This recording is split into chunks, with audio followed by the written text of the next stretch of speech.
अख्ख्या देशाला संदेश आहे की ह्या देशाची परिस्थिती काय पातळीवर आणून ठेवली आहे मोदी साहेबांनी.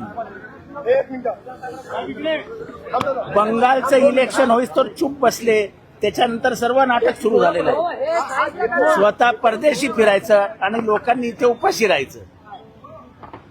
एक प्रसिद्ध घोषणा आहे, वारे मोदी तेरा खेल, सस्ती दारू महंगा तेल. आज तेलाचे भाव गगनाला भिडलेत, काय नाही फरक पडत. इथे एकेका मंत्र्याच्या मागे 60 गाड्या फिरतायत. सगळा तमाशा करून टाकला देशाचा. मोदींनी मरा. मोदींच्या ताफ्यामध्ये, भाजपच्या ताफ्यामध्ये अनेक गाड्या फिरतात, मात्र पाहिलं तर याचा प्रश्न आहे. प्रश्न हा आहे, या देशाची परिस्थिती गेले वर्ष 2 वर्ष अशीच आहे आणि ही अजून ह्याच्यापेक्षा खाली जाणार आहे. परिस्थिती सुधारणार नाहीये.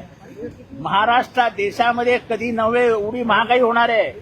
चायना युद्धाच्या वेळेस लाल बहादूर शास्त्री यांच्या काळामध्ये जशी महागाई झाली होती आणि त्यावेळच्या देशाच्या नागरिकांना जशी अमेरिकेला डुकरांना खायला घातलेली ज्वारी खायला लागत होती, तशी ज्वारी आणि बाजरी आपल्याला खायला लागणार आहे.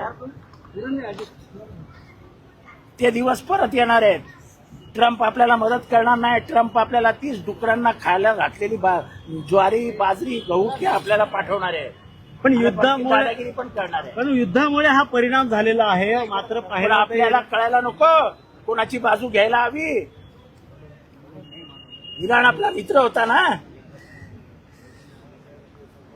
जे बोलतात ना की चलो जिहाद करेंगे, जिहाद करेंगे, म्हणून पेट्रोल जिहाद करा. आपल्या गाड्यांमध्ये पेट्रोल भरू नका.